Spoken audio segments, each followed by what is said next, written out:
국민들께서 쓸 돈이 줄어들게 되니 시중에 돈이 풀리지 않게 됩니다. 돈이 돌지 않는, 즉 돈맥경화.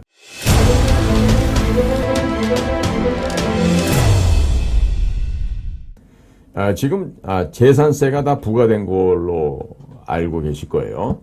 저도 지금 어저께 조합으로 나온 재산세를 내면서 야, 이거 좀 너무한 거 아닌가? 응? 이렇게 세금을 이런 식으로 막 정말 강탈하는 수준, 약탈하는 수준인데 이걸로 또 뜯어놓고 무슨 이전에 문재인이가 워낙에 국가의 채무를, 빚을 많이 지어놓은 데다가 많은 예산을 쓰다 보니까 국가도 돈이 뭐 많이 부족하겠죠. 자, 때문에 세금을 걷어야 된다는 그 원론에는 뭐 이해는 합니다만은 지금 이 나라의 세금 제도는 잘못된 점이 너무 많습니다. 그래서 종합부동산세, 종부세, 증여세, 상속세 폐지하는 문제, 또 법인세 인하 관련해서 말씀을 좀 드려보기로 하겠습니다. 자, 과거 이미 과거가 됐죠. 다이쭈 선생, 김대중, 그리고 노무현, 그리고 최근에 문재인 정권에 이르기까지 이자들이 어떻게 대한민국을 해체해서 중국에 갖다 바치려고 했는지, 또 평양에 갖다 바치려고 했는지에 대해서 우선 말씀을 드리고, 무너져가고 있는 이 나라 대한민국을 다시 세계의 공장으로 부활시키는 방법에 대해서 우리 같이 한번 고민해보는 시간을 갖도록 하겠습니다. 결론적으로 말씀을 드리자면 좌파 정권에서 각종 명목의 세금을 지속적으로 인상하여 기업들이 거의 대부분 대한민국을 떠나게끔 만들었습니다. 52시간 근로제라든가 급격한 최저임금 인상 등 악법과 악법을 통해서 소상공인, 자영업자, 중소기업들을 의도적으로 고의로 붕괴를 시켰다는 점 절대로 잊어서는 안 될 것입니다. 거기다가 김대중이란 자는 여성가족부를 만들어서 남성과 여성 사이의 갈등을 조장하였고 서로 혐오하도록끔 만들었습니다. 참 북의 지령을 받아 움직였던 김대중이지만 참 죽고 떠나가고 있는 상황에서도 이 땅에 남겨지는 김대중이가 싸질러 놓은 각종의 오물과 쓰레기들은 아직도 지금 걷어내질 못하고 있는 형편이다. 이런 말씀을 드려야 될 것 같습니다. 자, 그런 결과 직장이 없는 결혼 적령기의 남녀가 결혼을 하지 못하고 서로가 서로를 증오하게 되었고, 또 이에 따라 출산율이 떨어지고 인구를 늘린다는 명분을 들어서 중국인들을 대거 유입시켰습니다. 자, 그러면 이 김대중이란 자가 이 나라의 역적 아닐까요? 대한민국을 망하게 해서 중국으로 바치려고 했던 참으로 교묘한 간첩 역적이다. 이런 말씀을 드릴 수가 있겠습니다. 자, 제가 예전에 방송에서는 조선족들에게 부여되고 있는 18가지의 혜택을 국민들의 혈세로 이들에게 우위점을 제공하였습니다. 자, 의료보험에 지방선거 투표권까지 제공한 이 나라, 과연 제정신일까요? 과연 제정신이라고 생각한다면 지금 중국인들, 또 중국 국적을 갖고 있는 조선족들이 한국에 와서 얼만큼의 이득을 꿀을 빨아먹고 있는지 거의 이 나라의 흡혈귀와 같은 존재들이 이들 중국 조선족들이라는 걸 잊어서는 안 된다고 생각합니다. 게다가 중국 공산당의 장학금을 받고 명맥을 유지하고 있는 좌파 정치인들, 이자들의 의도는 대한민국의 주인인 국민을 정부의 보조금이나 타먹는 노예 신세로 전락을 시키고, 또 부정선거를 통해서 당선이 되고, 또 평생 그자들은 자식들에게 재산을 물려주면서 떵떵거리고 잘 살고자 하는 대단히 이기적인 자들로 우리는 평가해야 하겠습니다. 그러나 이러한 이기적인 경향은요, 좌파 정치인들뿐만 아니라 보수 정치 세력이라고 주장하는 국민의힘도 별반 다르지 않습니다. 2009년 11월 3일 국민의힘의 전신이라고 하는 한나라당은 북경까지 찾아가서 중국 공산당과 업무 교류 협약을 맺었습니다. 더불어민주당 산하 민주연구원도 2019년 7월 10일 북경까지 가서 중국 공산당 당교와 업무 교류 협약을 맺었습니다.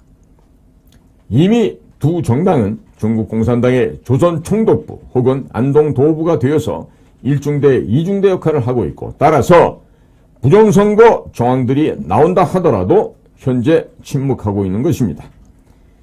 대한민국 밖으로 떠나간 국내외 기업을 유치하기 위해서는 현행 25%의 법인세를 18%까지 낮출 필요가 있겠습니다. 아니, 우선적으로 20%까지 낮추었다가 잘 되면은 15%까지도 더 세율을 낮출 수가 있겠습니다.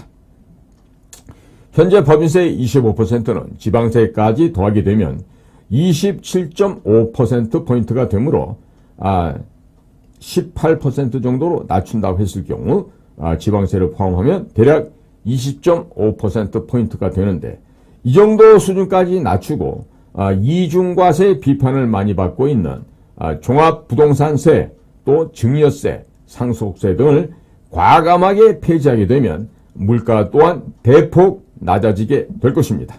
탈중국하는 기업들과 탈일본하는 기업들을 모두 국내로 유치할 수 있게 됩니다. 일자리가 넘쳐나게 되면 청년들이 결혼을 하게 될 것이고 자연스럽게 출산율도 높아지게 될 것입니다. 정부가 국민들의 소비 주권, 즉 돈 쓸 자유를 이런저런 세금을 통해서 약탈해 가고 있는데, 이러한 행위들을 중단시키고 국민들에게 돈을 쓸 수 있는 자유, 소비자 주권을 돌려줘야만 한다는 말씀을 강조합니다. 종합부동산세, 일명 종부세는 노무현 정권에서 만든 세금으로서 중국식 토지 공개념이 포함된 사유주의 정책이라 하겠습니다. 개인이 취득한 부동산을 개인의 사유재산으로 보는 것이 아니라 공공의 토지를 개인이 점유를 하였으니 정부가 사용료를 걷어가겠다는 것인데, 이것이야말로 중국의 사회주의, 공산주의 사상이 반영된 아주 잘못된 악법의 세금 제도다 하겠습니다. 부자들에게도 세금을 더 걷겠다는 의도로 종부세가 1,000만 원 나오게 되면 부동산을 갖고 있는 사람들은 전세를 놓을 때 1,000만 원만큼 전세를 올려서 내놓게 됩니다. 또 그 다음에 종부세가 2,000만 원이 오르게 되면 전세 매물을 내놓을 때 2,000만 원을 올려서 내놓게 됩니다. 매년 전세값이 천정부지로 오르게 되니 겁에 질린 국민들은 빚을 내서라도 부동산을 구매하게 되고 평생 빚을 갚다가 인생이 끝나게 된다고 하겠습니다. 이 중간에 경제 위기가 온다거나 실직을 하게 되면 그나마 어렵게 장만했던 부동산도 헐값에 처분을 해야만 하니 정부, 공무원, 은행들만 좋은 일을 시키고 정작 국민들은 정부나 공무원, 정치인, 은행의 노예로 전락하게 된다 하겠습니다. 또 부동산이 가격이 오르게 되면 인건비뿐만 아니라 모든 물가가 폭등하게 됩니다. 그렇게 됨으로 해서 국민들께서 쓸 돈이 줄어들게 되니 시중에 돈이 풀리지 않게 됩니다. 돈이 돌지 않는, 즉 돈맥경화, 피가 돌지 않으면 동맥경화죠. 돈이 돌지 않는 것, 돈맥경화가 연쇄적으로 자영업자, 소상공인, 중소기업들이 줄도산을 하게 되는 것입니다. 또 기업들은 각종 물가와 인건비가 저렴한 지역으로 공장을 이전하게 되다 보니 국민들은 일자리가 없어 고통을 겪게 되고, 결혼을 앞둔 20, 30대 청년들은 일자리가 없으니 결혼 또한 할 수 없게 되는 것입니다. 출산율이 떨어지고, 그리고 그 파급 영향으로 유아복 가게, 산부인과, 컴퓨터 학원, 음악 및 미술 학원, 분식집 등 골목 상권 역시 초토화될 수밖에 없는 것입니다. 좌파 정치인들은 대기업이 골목 상권을 침해했다고 거짓말하고 있습니다. 대기업에서 산부인과, 분식집, 미술학원, 음악학원 등을 망하했습니까? 국민 여러분들은 어떻게 생각하십니까? 노무현 때 중국식 토지 공개념을 도입을 해서 만든 종부세의 폐해가 너무너무 크다 보니 좌파들이 거짓말로 모든 화살을, 책임을 대기업에게 돌리고 대기업을 못살게 회방 놓고 괴롭혀서 대기업으로부터 돈을 뜯어내고 돈을 주지 않으면 민노총을 동원해서 파업하고 정부는 민노총을 처벌하지 않고 수수방관을 해왔습니다. 자, 그러다 보니 대기업은 공장을 해외로 이전할 수밖에 없습니다.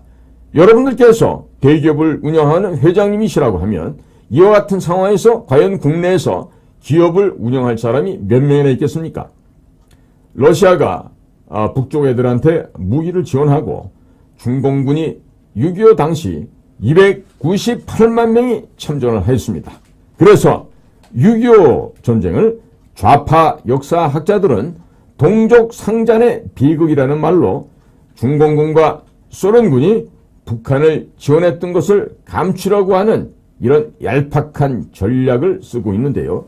이 소련군, 중공군을 이렇게 북한 애들이 감싸는 것, 그리고 이러한 전쟁에 대해서 동족 상잔의 비극이라고 이렇게 헛소리 해대는 대한민국의 사학자들은요, 일맥상 통하는 것이 뭐다?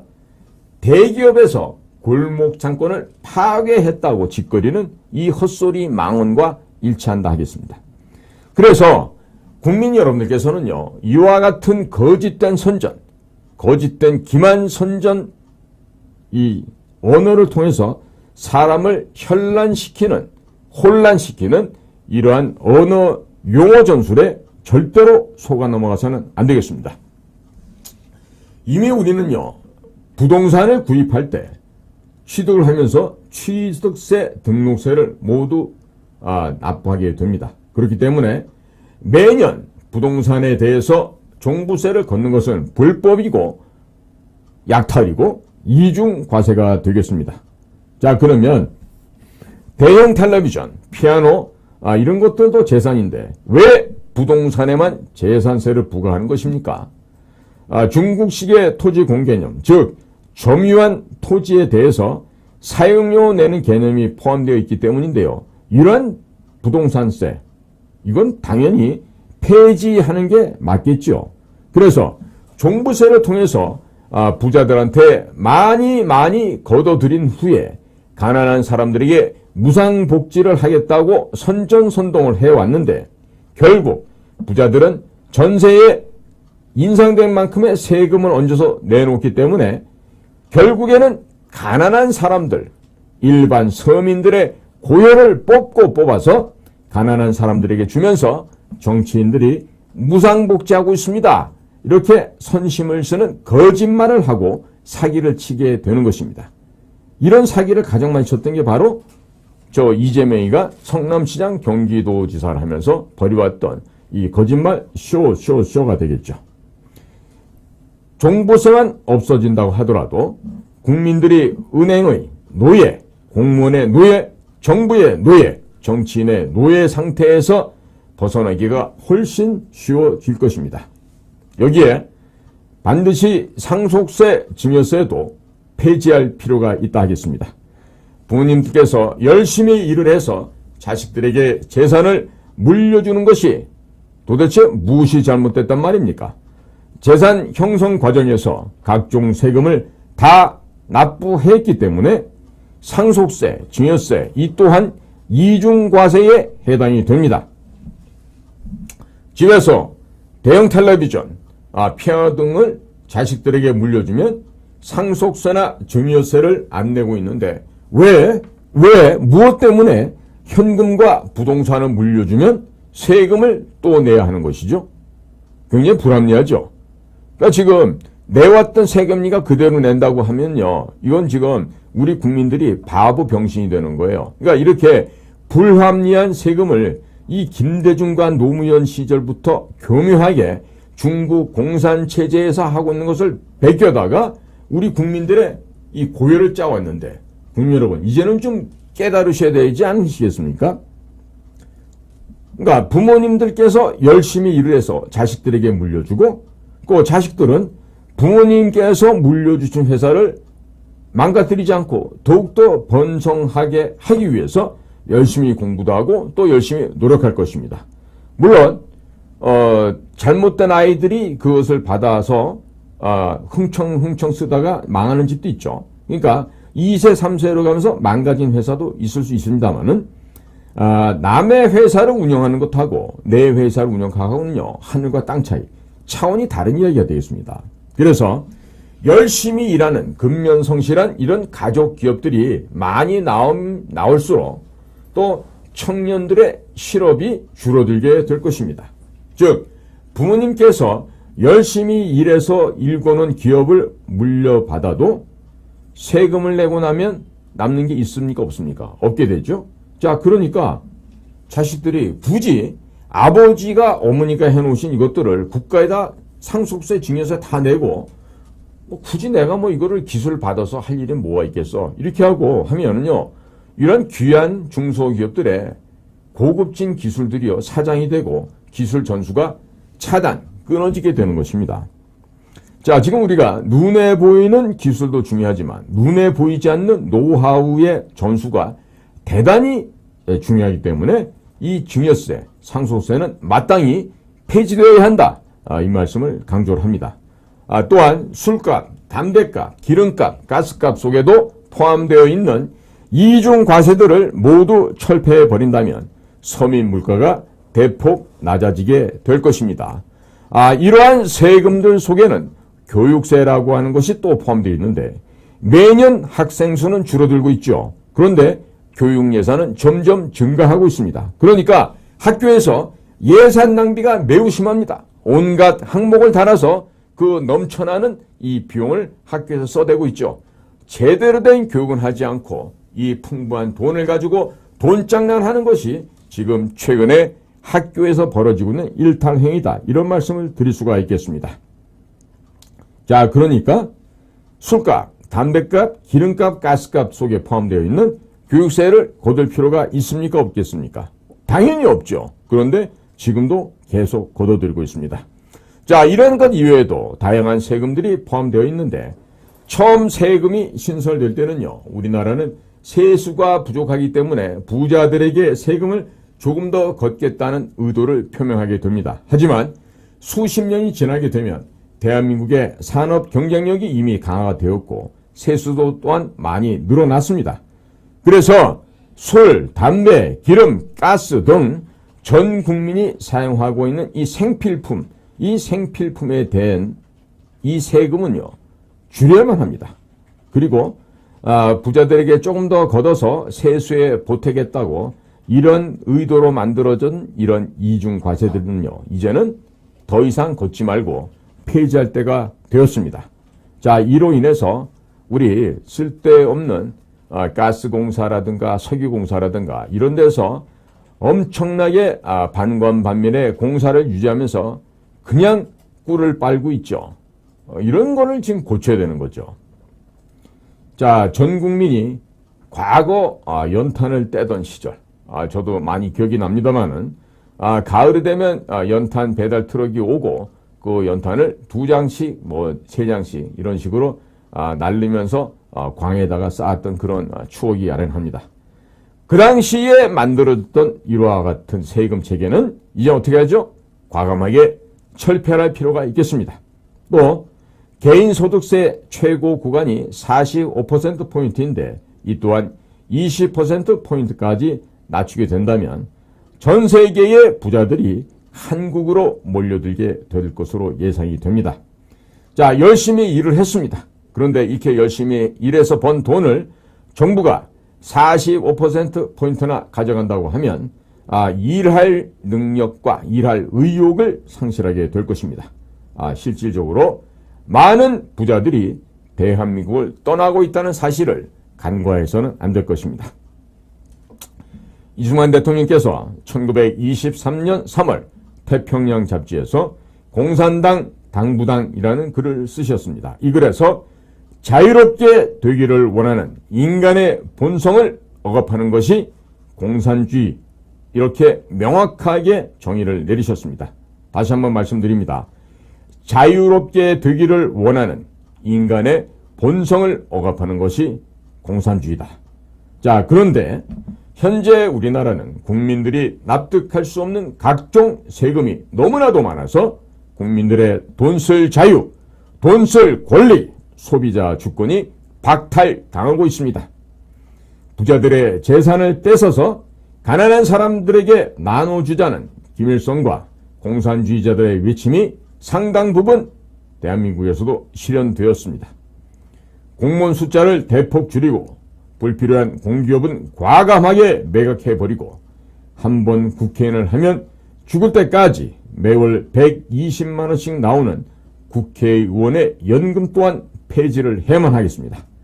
처음에는 무보수 명예직으로 출발했던 지방자치단체 의원들도 현재는 연간 수천만 원의 연봉을 타고 각종 이권에 개입하고 있는데, 이와 같은 지방자치단체 선거제도 역시 과감하게 폐지해야 하겠습니다. 시장, 구청장 정도는 선출한다 하더라도 시의회, 구의회까지 선출한다는 것은 국토 면적도 협소한 대한민국 상황에서는 불합리한 부분, 또 불필요한 부분, 쓸데없는 요인들이 너무나도 많이 존재한다 하겠습니다. 또한 각종 시민단체들에 대한 지원금에 대해서도 국고 지원을 전면 중단을 해야 하겠습니다. 그리고 국민들의 동의를 구하지 못하는 시민단체들이 정부 보조금에 기대서 연명하며 국민들의 눈과 귀를 가리고 법치를 무력화하려는 시도들을 원천적으로 막아야만 할 것입니다.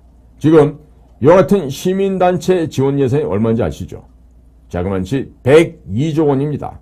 그리고 성인지 예산은 30조 원에 달합니다. 그럼 이 두 가지 항목, 시민단체 지원 예산금 102조와 성인지 예산 이 30조 원을 과감하게 제로로 만들어 버리면요, 대한민국의 국가 안보를 위해서 국방, 외교, 안보 분야에 많은 국가 예산을 지원할 수가 있을 것입니다.